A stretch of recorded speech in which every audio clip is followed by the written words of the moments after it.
This is Chester Moore, and I'm on a lonely stretch of highway. Well, not real lonely, there's a bunch of cars coming by, but in the middle of nowhere near Big Sky, Montana. And that sign behind me says Bighorn Sheep Crossing, as in bighorn sheep and rams, which are, of course, the males.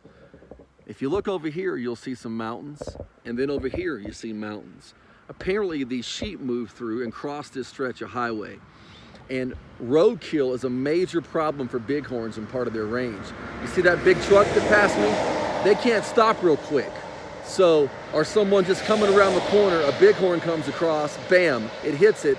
And with a very small number of bighorns in America compared to other animals like white-tailed deer, it's a major problem.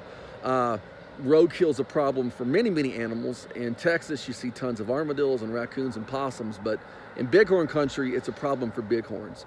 Roadkill is also a problem for animals like elk, moose, bear, deer, you name it, whitetail, mule deer. And it's a problem for people because you do damage to your car and some people get hurt in the wrecks. So I want you to think about the idea of road crossings and how we can do a better job of creating road crossings for wildlife. And so a challenge for you today would be a lesson to write an idea, a proposal, and write it down officially how you would take an area and stop or decrease greatly the number of roadkills. Maybe it's new signage, maybe it's fencing, maybe it's underground corridors. However you think it would be done, because there's big trucks like that crossing where there's animals like that.